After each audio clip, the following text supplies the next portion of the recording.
I just want to say that, when it comes to junk removal, it is a downside. Um, and that's, when it comes to doing a job and you don't have, let's say if your worker couldn't make it, right? And they left you there to do the job all by yourself, that can like suck big time. It's that's one part of why junk removal is a difficult business. You can be doing a job all by yourself, um, especially if you're not used to working like that under pressure by yourself, all that kind of stuff, right? So it could feel like hell, when you have these jobs, you ain't got no one there with you and you just knocking it out and you have to finish it by yourself. And if you cancel the job, you're going to look bad as a company and all that kind of stuff. You don't want that type of reputation, or you don't want that on your record, when it comes to customers and stuff, remembering that stuff, remembering those times. Mobile, you're dealing with a lot of dirty jobs. You don't have to take them, but if you do choose to take them, you need that pay or whatever it is. You have to do some pretty disgusting jobs. Some jobs is just nasty. Some jobs you don't even know what's there. Some jobs has bed bugs in it, and it requires you to suit up or whatever you choose to do. Some jobs will require you to wear a mask, wear your steel toes, things you may not want to do,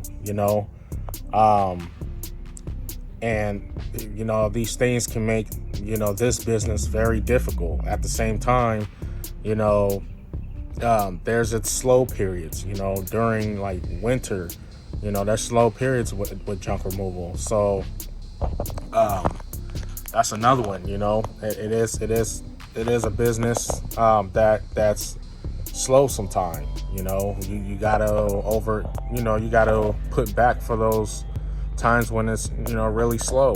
So the fact that you're just in junk removal period, when you tell people, yeah, I do junk removal and stuff, they're thinking in there, they're thinking in their head like, oh, you collect trash and stuff, oh, anyone could do that or whatever, the negative comments that you might receive, all the negativity you'll experience in this. And a job is a job, man. A business is a business. Guys, you just gotta be strong when you think these kind of things. You have to have a strong backbone for this. Not everybody can do it. A lot of people, I'm hearing that people leaving their jobs and they're getting into the junk removal. Not a lot of people, but kind of a lot, I guess. I don't know, but it's not for everybody. I don't think a lot of people are gonna last in it because, once that work start piling up and you gotta really get out there and hustle, and your people, your friends, family, whoever you got working for you, just don't feel good that day, then you got to do it by yourself, or else you're not going to be a strong, reliable company. All that stuff plays a part, and over time, people are going to remember those times and stuff, and you're that's going to make you look bad. So it is a downside to it, and you got to make sure that you know what you're doing at all times. You got to make sure you know what you're doing with the customers and what you say to the customers and what you're providing to the customers.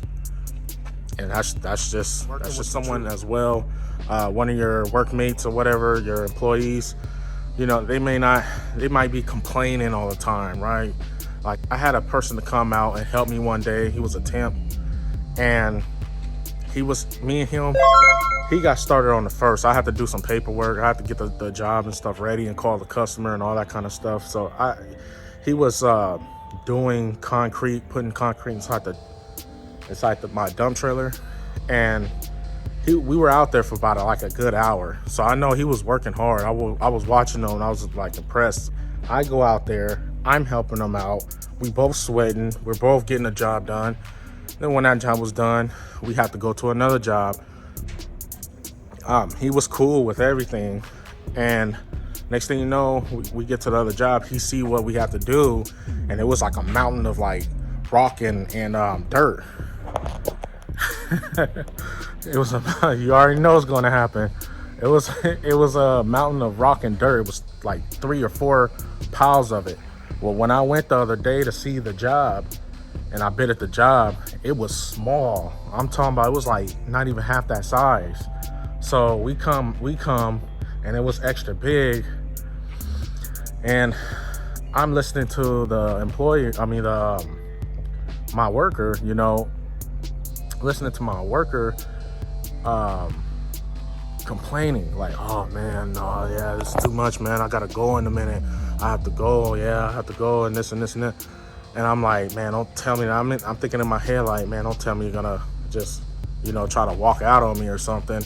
So let me think about this. What's going on? Because this these piles, last time I checked, were smaller. So I was willing on doing it because I said that, you know, I was gonna do it or whatever.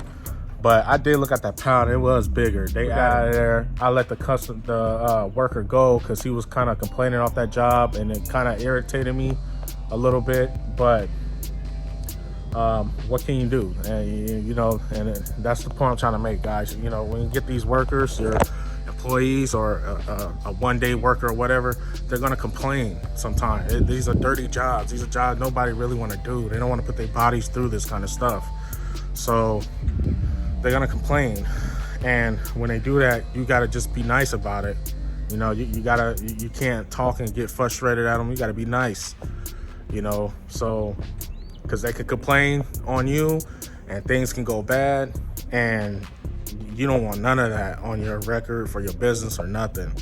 So okay, guys, thank you for watching this video. I hope it helped out a lot. You guys be safe out there. I got more videos coming soon. You guys take it easy.